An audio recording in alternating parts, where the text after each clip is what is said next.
Lors de la pression de la Loire, la chaussée s'est relevée en fait et a créé un dôme de 15 cm à peu près. Il faut imaginer en fait que la chaussée est montée à ce niveau ici. Avec la décrue, en fait, la chaussée s'est raffaissée. Aujourd'hui, on voit que la présence de la fissure. Ici, nous sommes situés au quai André-Maurice, qui a été impacté par la crue de la Loire. Les agents de signalisation sont intervenus pour mettre un dispositif de barrière en place afin d'assurer la sécurité des usagers. Ici, en fait, on a remarqué que la chaussée s'était soulevée par rapport à la pression de la Loire, en fait. Ce qui ne nous permet pas aujourd'hui de réouvrir le quai André-Maurice.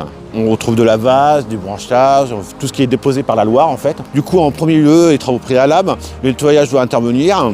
Et en deuxième lieu, je fais intervenir une entreprise privée afin de faire la réfection de la chaussée qui est dégradée.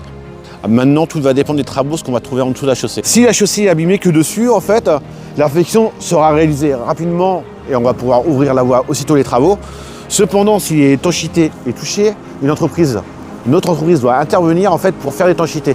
Donc la remise en circulation risque d'être un peu plus longue. Le but avant tout est d'assurer la sécurité des usagers avant l'ouverture de la voie.